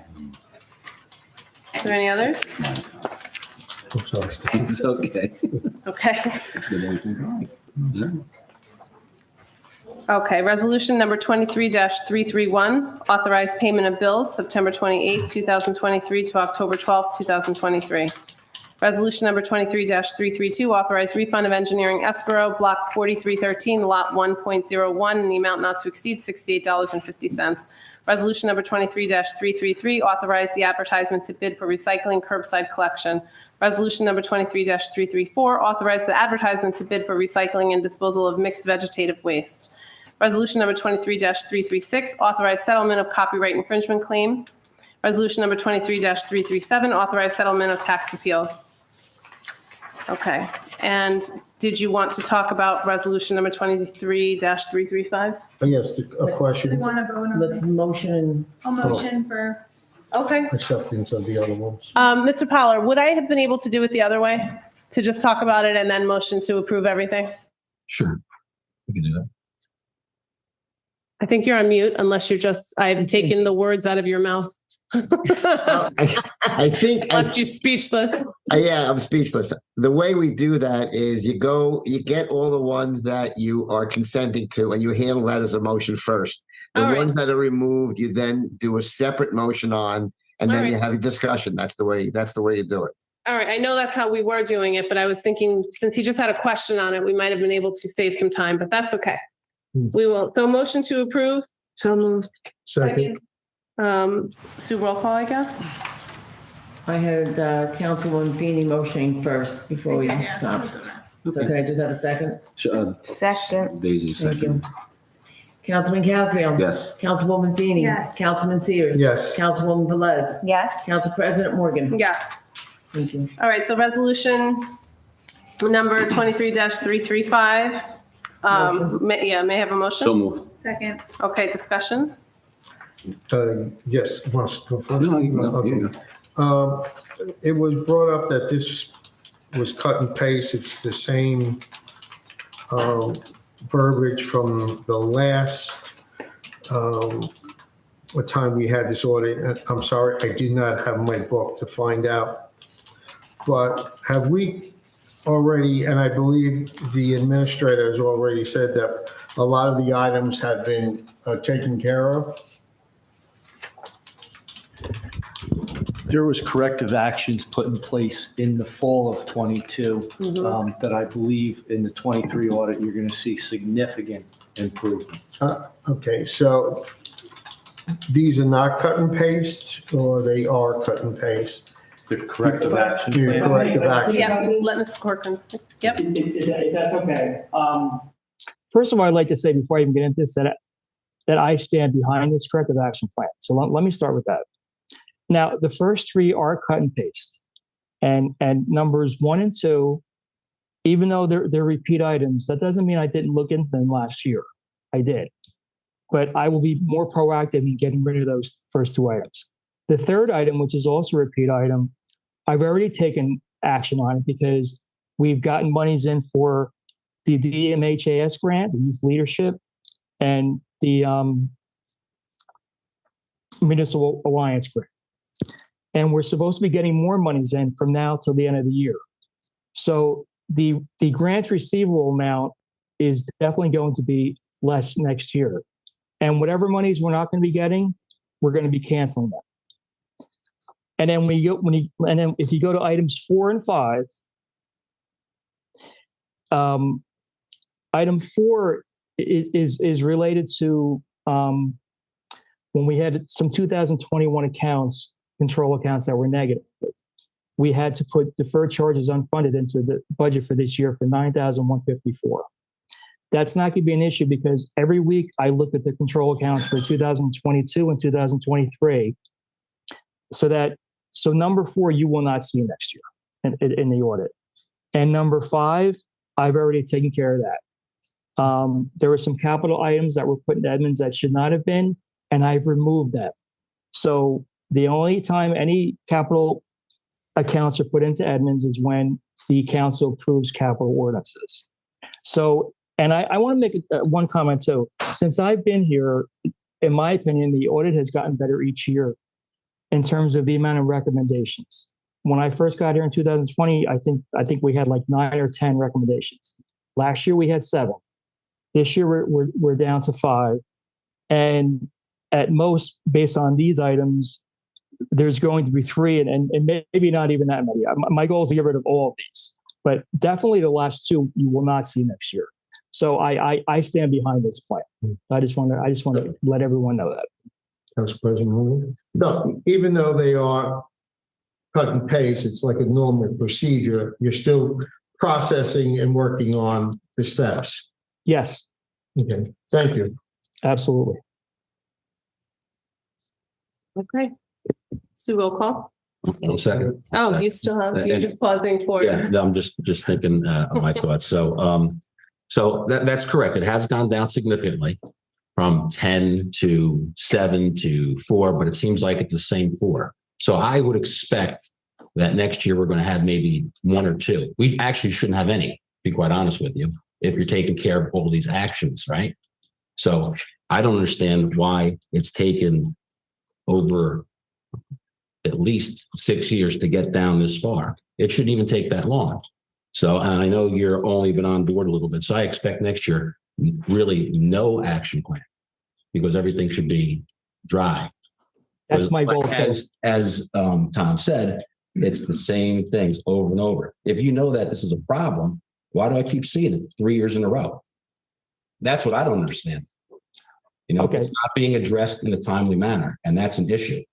It should never happen that way. It takes, you know, you're canceling out old debt. So why is it not an ongoing thing? You know it's a problem. Why does it take 2 or 3 years to do it every time? Maybe you can explain that to me.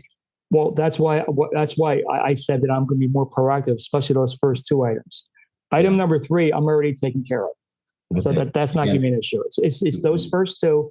And I'm going to make sure that every time a contract is signed, and I thought this was happening last year, but I will be even more on top of that this time to make sure that accounts payable is getting that they encumber it when the contracts are awarded. That there's still a little bit of issue. And just keep in mind too, and I'm not minimizing these items at all, but these are not, even though they are repeat items, these are not egregious items in terms of the audit in general. I've seen a lot of audits in my career, and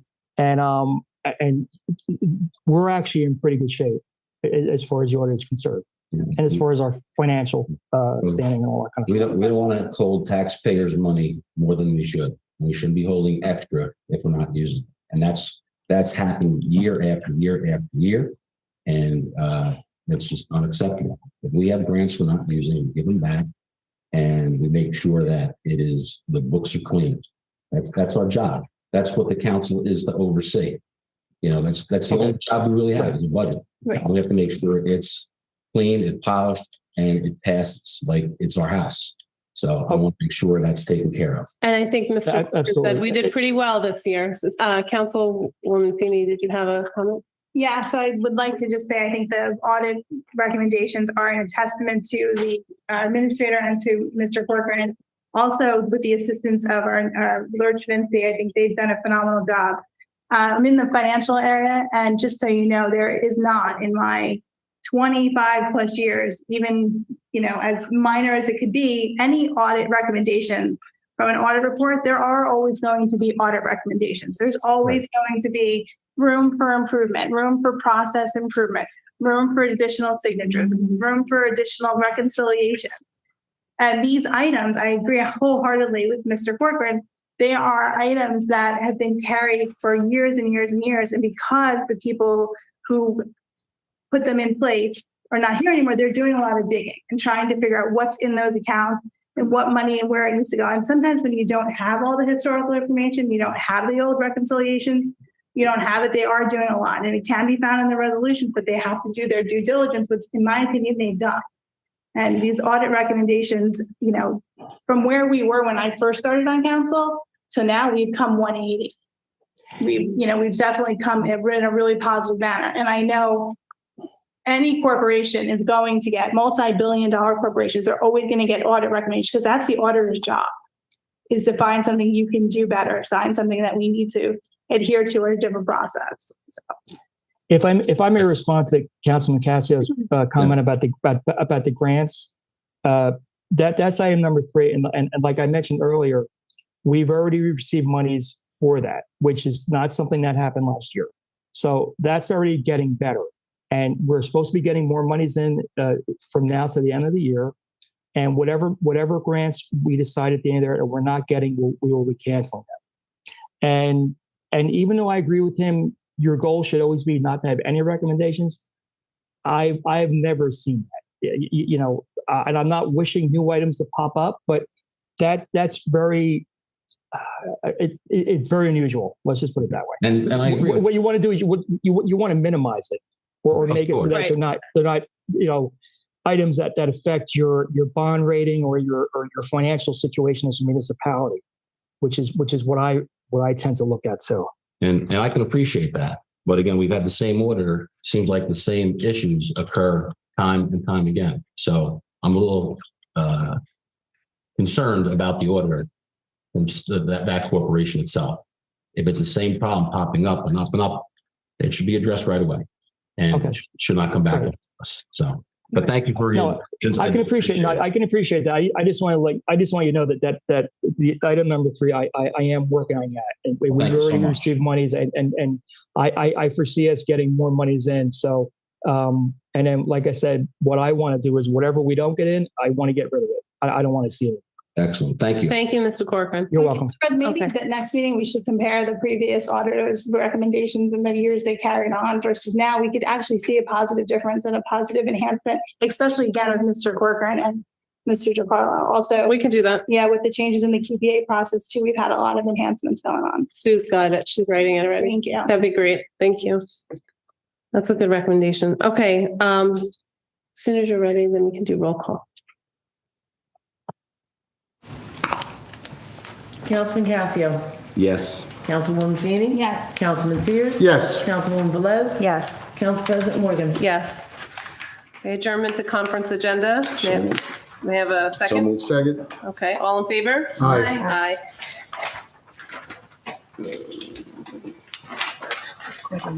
Yellow. Golden.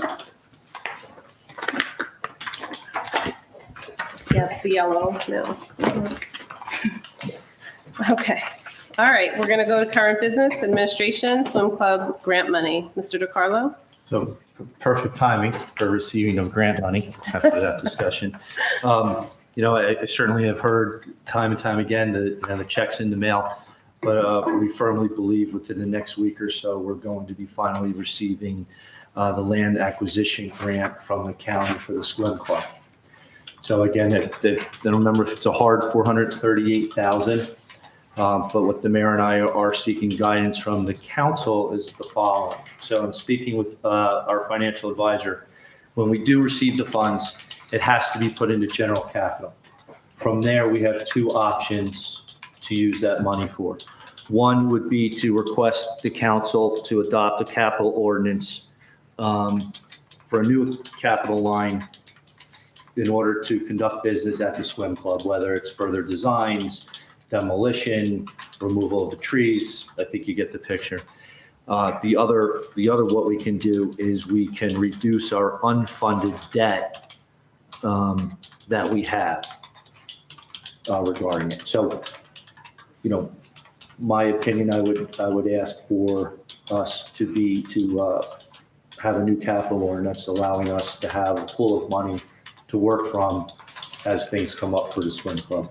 Otherwise, we can use it to reduce our unfunded debt. So essentially in the future, we're going to have to borrow money. This will just reduce the amount of money that we would borrow. But again, that's up to the council. And if you do go the capital ordinance way, I would have something prepared for the next council meeting.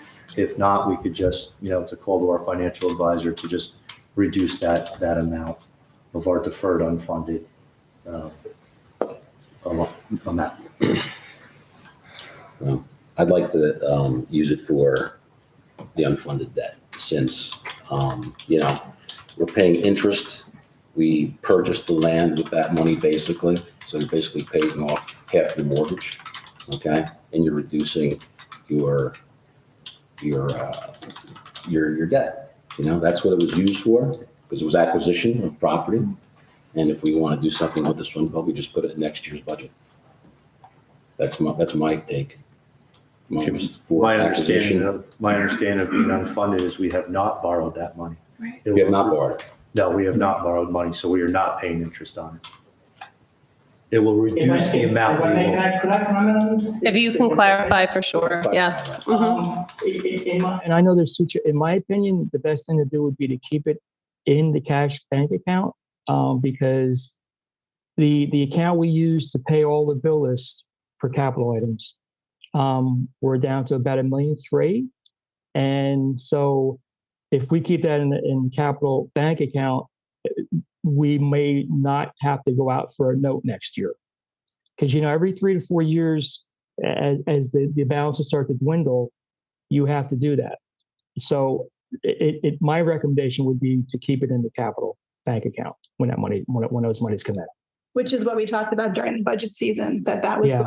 that was your recommendation then, and I know that's your recommendation now.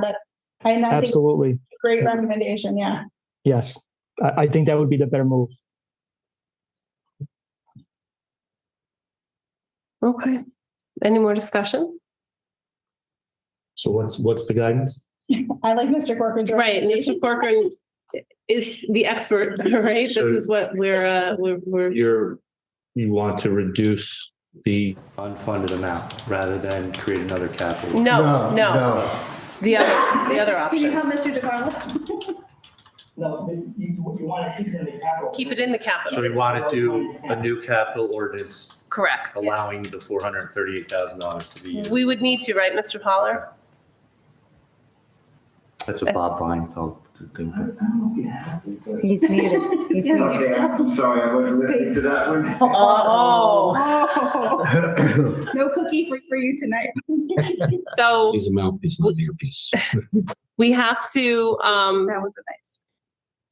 we have to adopt a new capital ordinance so that we could, Mr. Corcoran, please, in your most eloquent fashion, can you explain what we are trying to do with this?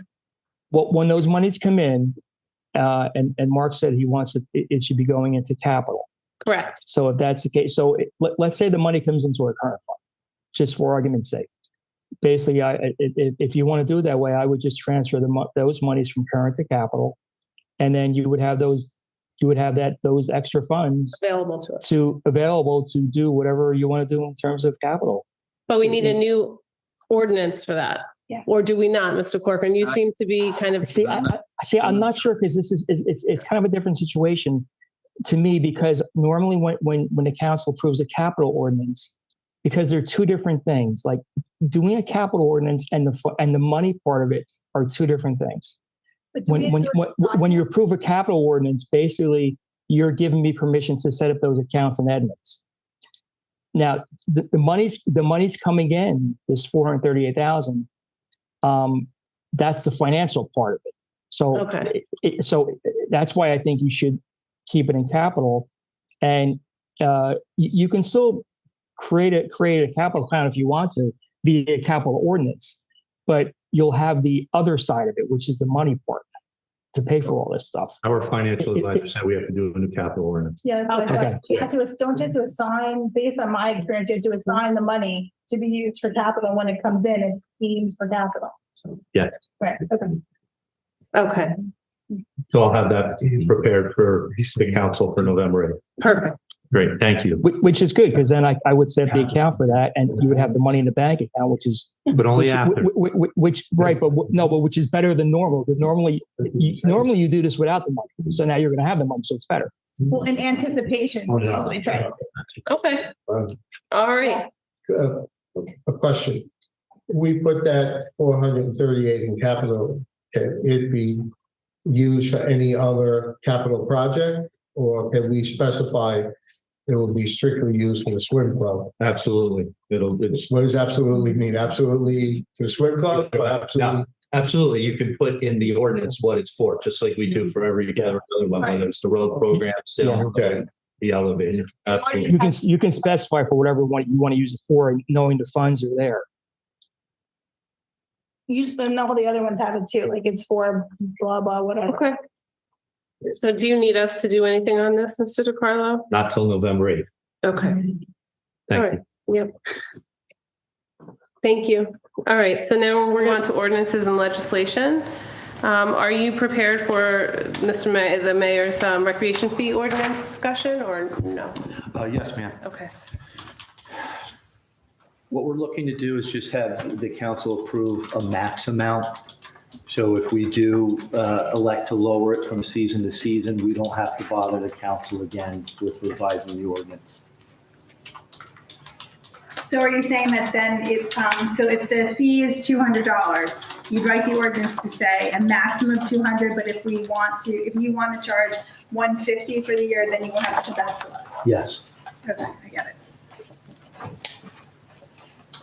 I don't have a problem. So we with won't that. have a discussion about it. It's just something you can do.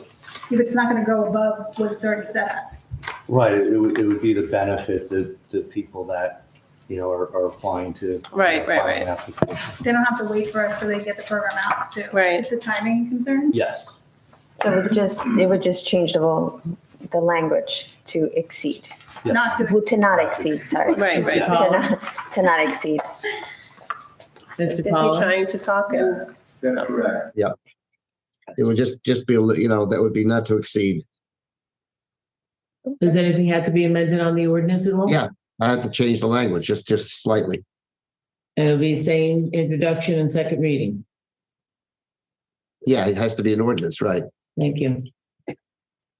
I'd be for it if it would help get the recreation programs out sooner. I think the town more informed, me too. I would too. not delay the. Any discussion on this side? No? These are all the maths, so. Okay, so you're good with it? Okay.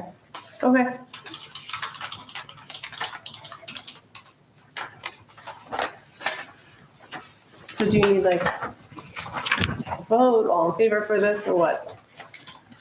No, I think, I think so. correct me if I'm wrong, Mr. Pollard, but I think we would just work on revising the verbiage.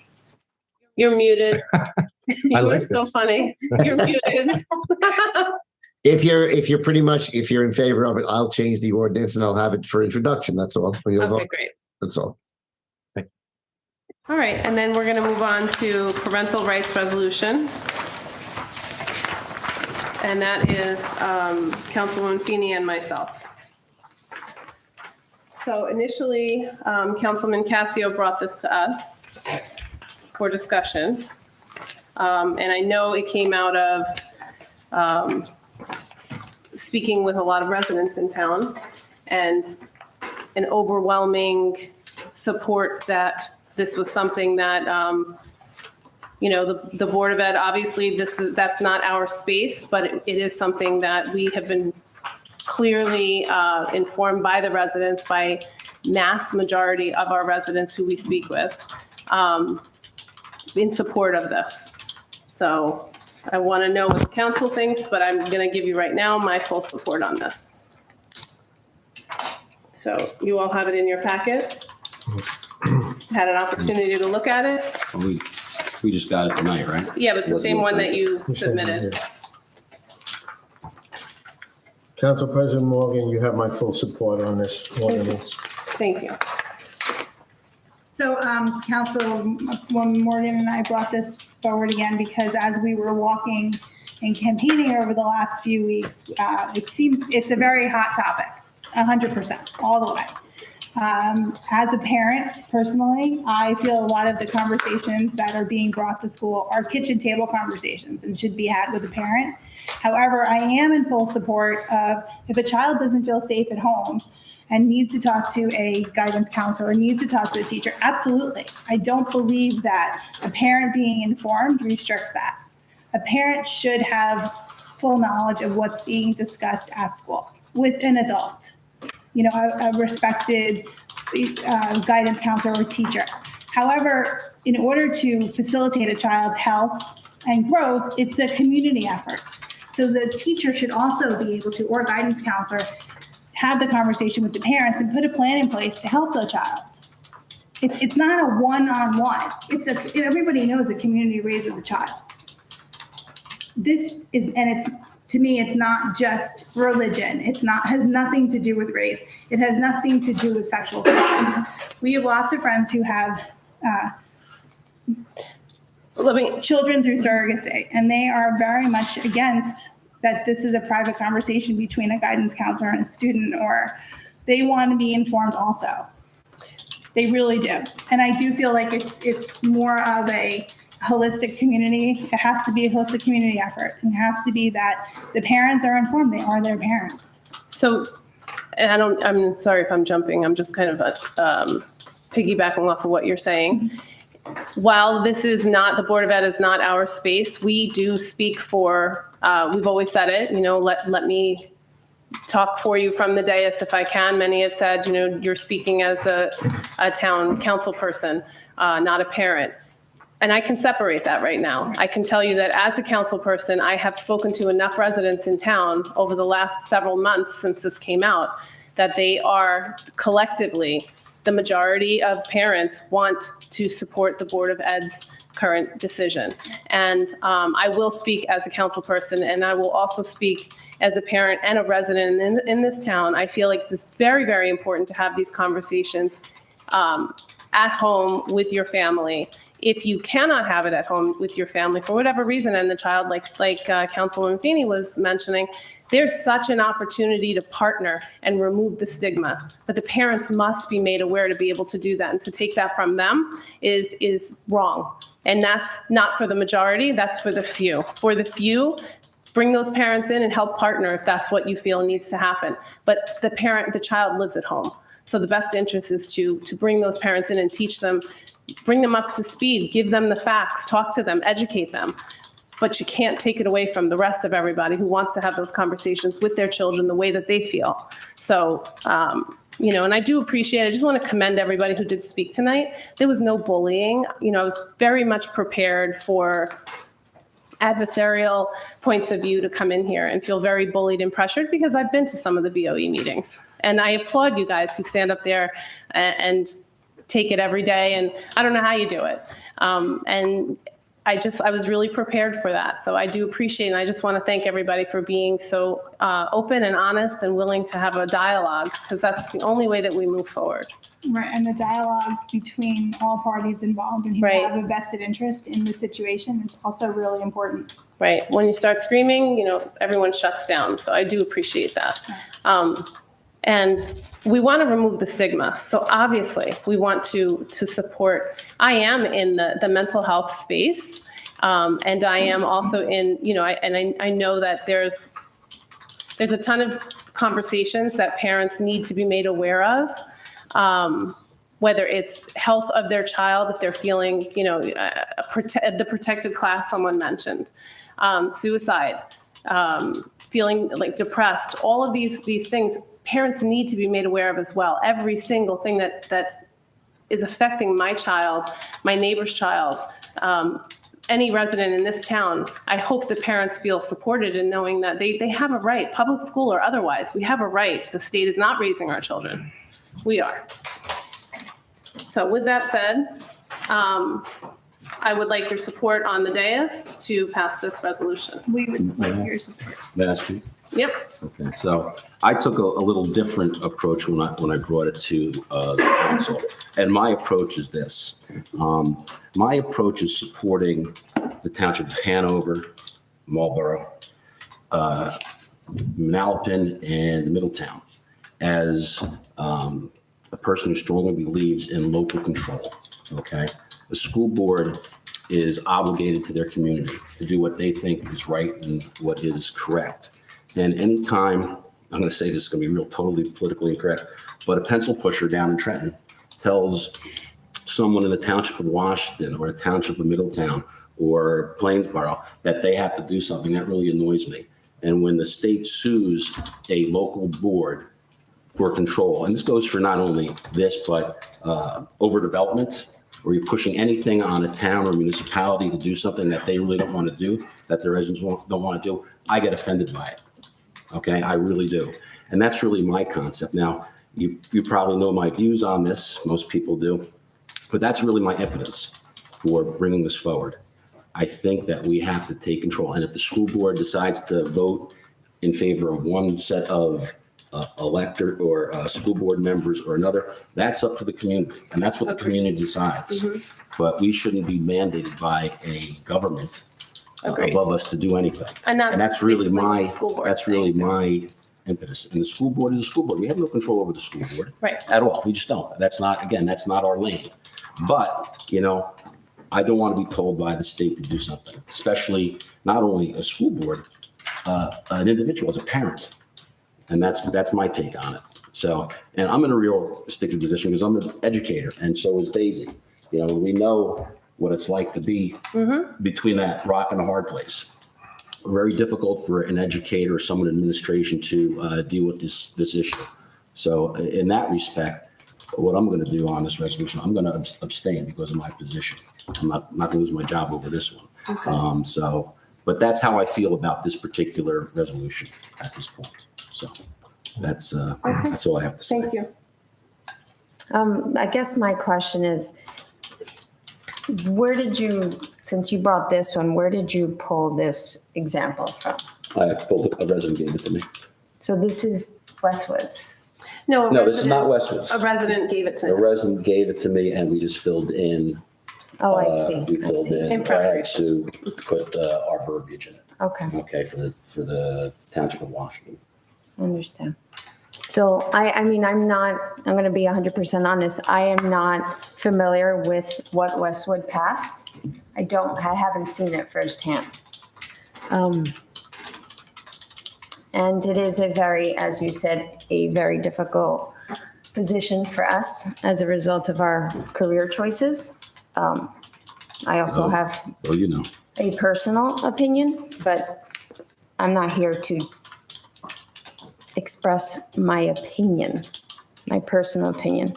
So I will abstain as well as a result of my profession. Yep.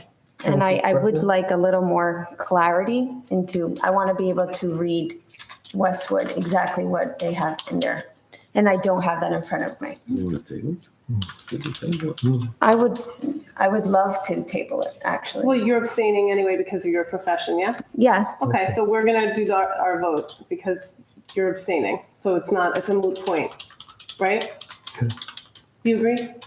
But, and maybe Mr. Pollard can clarify that piece, because I'm not. Right, if she's abstaining, why would we table? Well, she wants to see it more I think she wants to analyze Westwood's specific Board of Education. Well, I agree. If you're abstaining or you're asking to be tabled, either one, but we still need a vote from you. Well, you would ask the table. You can ask the table and then. Mr. Well, Pollard, what do you? The motion. Wait. Okay, so wait. Yeah, we have it. I thought. Mr. Pollard? Yeah, wait, let me ask you a question. You want to discuss it further is what you want to do? No. You want to vote on it? Are you asking Councilwoman Velez? Yes, that's what I'm asking. So I guess he's asking if that's why you want to table it, because you want to discuss it further? Well, I'll tell you, I'm not aware of what Westwood has. I don't know what what they passed. But I also am in this position because of my profession. Yeah. So I do want to understand, educate myself further, but I'm treading a very fine line. It's not an unreasonable request to see what Westwood passed, and then we could put it on November 8th if we absolutely want to, but I mean, it's not. Can I ask you a question? Why do we care what Westwood has? This is a Washington Township issue. Westwood Board of Education. The Board of Education. Yeah. So I absolutely, and I agree with you, we could push it off to November 8th, but here's the situation. I'm just trying to understand. Because of your position, because if it was me too, as a teacher, I would have to, just like when Tom has to abstain because of the fire department, if you're abstaining regardless, we can still get you the information from the Westwood Board of Ed. If you're not going to vote either way, why would we just push it off and not vote on it tonight is my point. We can still get you the information. Might change your mind. And vote even though you guys are teachers. That's fine, we could do that. I just don't want to delay it if you're still, if All it's right, staying, it's let's, off the table. you know what, let's just, Yeah, but pull if the you- plug here. But if the question is, and that's, I just wanted some clarity, if that's okay. If your question basically is that because you don't have all the information, you're not able to make an informed decision, and that's why you want to table it, I fully support that. Sure, Because absolutely. I'm for being fully informed about it. Yep. Okay, let's table it. Okay. I'll second that motion. Okay. And I'm not saying I'm not still for it, I'm just saying you want more information, I don't have a problem, supporting you on that. I think that's a fair, All right, it's tabled until November Well, should we do a roll call? 8th, I guess. No, I don't think you need a roll call. Okay. No, That's fine, it- that's fine, thank you. Tabled, it was seconded. it's not gonna change my vote, and thank you for coming out, everybody, so, again. I will vote no for tabling it. I think we're here at an opportunity. There's no need to go We could any vote for that. deeper into what we have read. We've had this for a month, and you can't read what the school board has in a month, then Well, I wasn't aware we were voting tonight. It was on the conference. It's only discussion.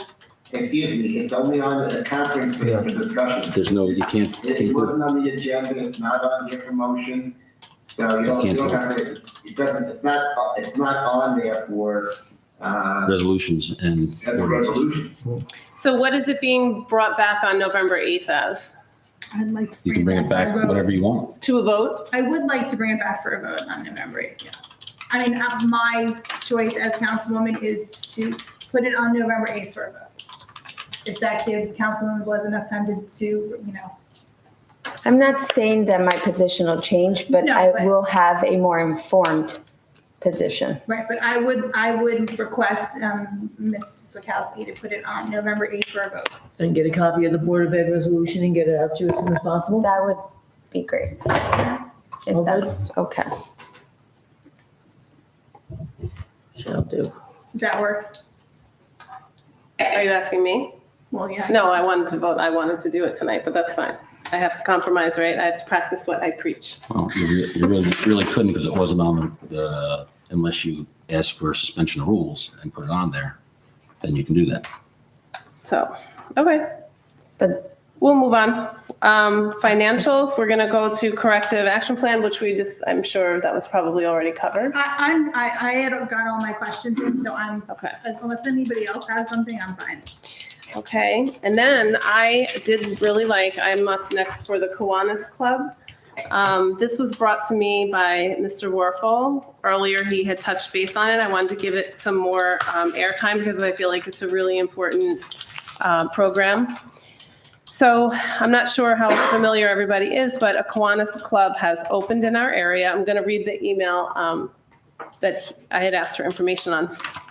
So Kiwanis is a global organization of volunteers dedicated to improving the world one child and one community at a time. Our local club, the Kiwanis Club of the Pascack Valley, formed for the Township of Washington and Westwood, meets 2 times per month on the first and third Thursday of each month at 6:30 p.m. The meetings are at the Westwood Community Center. If you do want more information, I don't want to mess this name up, but call Ralph Cardulli, I think it is. Yes, Cardulli, at 516-581-8319 or pascackvalleykiwanis@gmail.com. They will be hosting a charter dinner with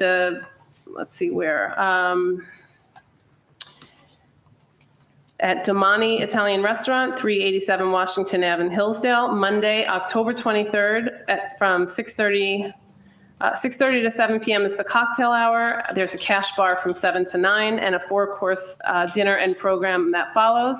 And it's $45 per person. And you can Venmo at R. Cardulli or cash. So that you can contact again, Pascack Valley Kiwanis. So Pascack Valley, KIWANIS @gmail.com. I think it's a really great cause. So this is something people should definitely rally around and become involved in. It is, from what I understand, one of the only in our area. So thank you for bringing this to us. What's the date on that event at Domani? Monday, the 23rd. October 23rd It's Monday, so next Monday. It starts at 6:30, and it's $45 per person, and they take Venmo or cash. They were at Town Day. Yeah. So Yep. I'm glad to see some positive organizations at Town Day to pull more of our residents. Yes, I think that's a great thing. Yeah. All right, and then Councilman Casio, GSP sound barrier. I'm so happy to see this on there. Thank you very much for putting on at the last minute. I did promise a resident that I'd get it, 2 residents that I'd get it on. I forgot to call Sue earlier, and I reminded myself today, so No thank you problem. for getting it on. You got it. I met with a couple residents while I was campaigning on West Place and Fairfield Court, and especially Fairfield Court. That particular cul-de-sac really abuts up to the Parkway very closely. Probably there's maybe 5 meters between a crummy chain link fence and that court, and they've obviously had some issues there before. Obviously, the Parkway is very loud, so they just asked these 2 residents to see if we can contact or get in discussions with the Parkway Authority and see if they can do something, either put a sound barrier there or something a little bit more sturdy for sound and other reasons. I guess they had an incident there with Accidents and stuff. accidents and other issues that we know about, but I'm not going to discuss. So if the administration, Mr. DeCarlo, if you can reach out to the Parkway or the Turnpike Authority and see what they can do to improve that area, we would greatly appreciate it. What were the 2 roads again? West Place? West Place and Carriage Court, those are 2. That's a contiguous street. And then Fairfield Court. That's off of Ridgewood Road. I don't mean to jump on you. Can I piggyback off of that? You sure can. There's more. So actually, when I was walking around as well, and I spoke with several residents in that area, it extends much further. Some of the things that came up from people who don't even live in that area is Gardner Field. When your child is playing there, you can't hear anything. You can't, and I can vouch for that because I have the cheerleaders down there every Saturday. You cannot hear anything with the noise that goes by there, and it's surrounded by homes, so they can't have backyard barbecues. It is beyond. We've been here talking about airplane noise. This is a constant flow of just noise, motorcycles, cars zooming by, radios. It is so loud.